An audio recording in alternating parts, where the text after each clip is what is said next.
Well, the memory of a young Lloydminster girl is being kept alive across both provinces through a new support dance program. We had an amazing student, Erin Jazelski, pass away a few years ago, and she meant a lot to all of us. And I told her mom, Tammy, I am determined to keep her memory alive with us.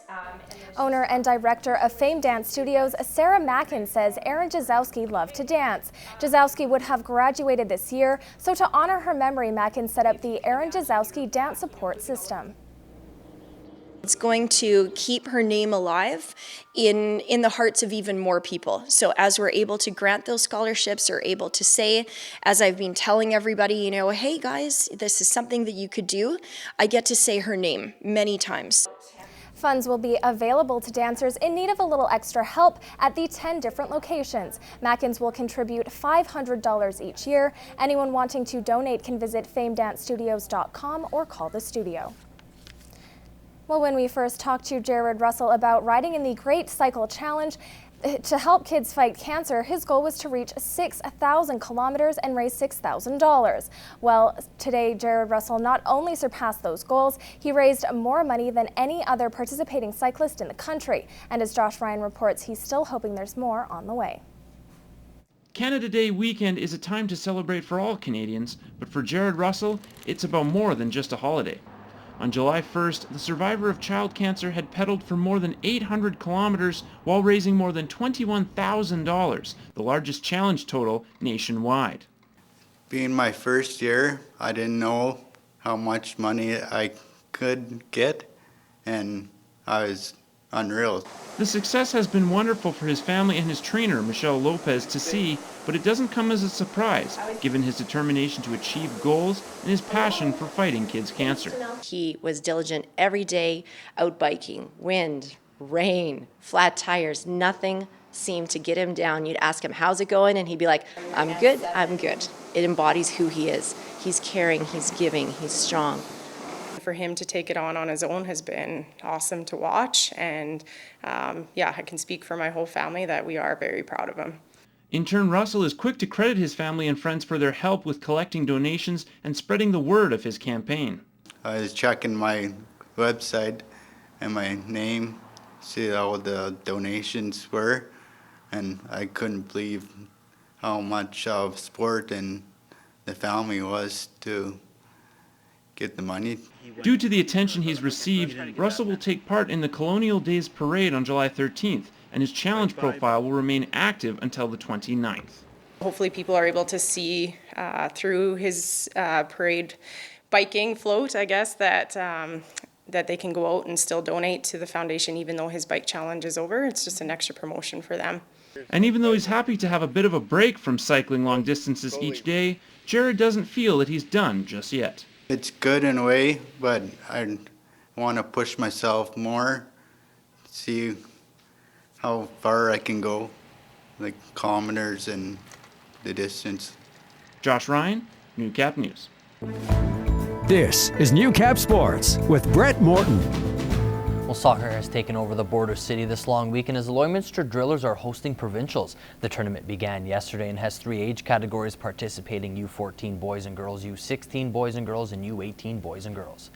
Well, U14 boys in action here against the PA Celtics. The Celtics leading 1-0 when Keegan Govender is going to cross it over to Colby Laree, and he taps at home. The Drillers tie this one up. It's 1-1. Well, the Celtics with a corner kick here. They have a chance to take the lead, but they are going to get the ball here and fire it high over the net, keeping this one still tied at 1. Well, off the Drillers' free kick here, the Celtics goalie runs out of the net and gets into some trouble. However, the Drillers are not able to put it in the open net there. The Celtics, they definitely get lucky on that scoring chance there. Celtics now with another chance, but the Drillers keeper is going to get his hands on this one here, makes a big save to keep this one tied. Then it's going to be Zachary Wildman will get this past the defender, and then he's all alone on the keeper and puts it low by the keeper. The Drillers take a 2-1 lead. Nice goal there by Zach. Well, PA with a chance to tie this one up off the free kick. It's going to get bounced around before the Drillers keeper is able to get a handle on that ball, keep it out of the net. The Drillers, they hold on and take this one 2-1 over the PA Celtics and finish the round robin off with 4 points. The effort was there. We actually played quite well for that group. It was all our games this weekend were competitive, and we were just able to finish in the opportunities that we had. So that was the most important thing. The effort was always there. It was just getting the ball in the back of the net. Well, day 3 of the CPCA show in Onion Lake Cree Nation gets underway shortly, with the show champion and 3 drivers racing at tomorrow's dash being decided. With races happening last night, we will catch you up on the standings. On the day 2 results, BJ Carey won day money with a time of 1:18.80, while his brother-in-law Jamie Labicane finished in 2nd place. Chris Molly and his Point Hook continue their impressive season as he finished in 3rd, while Chance Bensmiller, 3rd in the driver standings, finished with the 4th fastest time on the night, and the Chief Ray Mitzwing, who is 2nd in the driver standings, finished with the 5th fastest time on day 2. Well, after 2 days of racing, now we'll get to the aggregate results, and Jamie Labicane is in 1st place, while Chris Molly is 0.10 of a second behind him in 2nd, and after a day money win on night 1, Todd Baptiste had yet another solid run on day 2 and sits in 3rd place, coming off a barrel 1 tonight. He's looking to punch his ticket into tomorrow's dash. Ray Mitzwing, he's nipping on his heels and is running off a barrel number 2 tonight, and Bob Van Eaton is also in contention, looking to sneak into that final dash as he has had 2 great days of racing with a total time of 2:42.04. The races, they get underway in about 10 minutes. And the Northwest AAA Prairie Pirates are in Medicine Hat this long weekend for the Knights of Columbus Knights Tournament. The Bucks opened up the tournament with a win yesterday against the Calgary Redbirds, while today they were taking on the Calgary District 8 team, they're called. They defeated them 14-8, and then the Pirates, they wrapped up the round-robin schedule against the Beaumont Bow Sox and would crush them 11-0. The Pirates are back in action tomorrow at 9 a.m. in the semifinals. Well, that's all the time we have in sports. Josh Ryan will have your weather details after we pay the bills. Stay with us. Here is Newcap weather. And welcome back to the show, folks. I hope you've managed to enjoy your Canada Day weekend thus far, even though we have been hit by a little bit of precipitation, though certainly not as much as was expected. Most of those thunderstorm clouds have kind of passed us by, haven't come down hard, but that has created some problems in itself, and we could still see some thunderstorms on the way. So as you can see, this is the last 12 hours here on this radar satellite. You can see blinking here and there amongst the heavy cloud cover, and really it hasn't hit us that hard, mostly over in the western side of the province. Then looking at the next 24 hours, the clouds and precipitation in this area along the borders continue to percolate, getting very deep on the other side, and could see some thunderstorms here or there over the next 24 hours. Right now on the Battleford, it's 23 degrees with 14 overnight, and should get up to 26 tomorrow with some chance of showers there, largely south and east-southeast winds in that region. Then over to the Lakeland area where it's 22 degrees, 14 overnight, and then tomorrow it should jump back to 24, get a low of 12 overnight on Sunday evening, and again largely east winds or out of the south.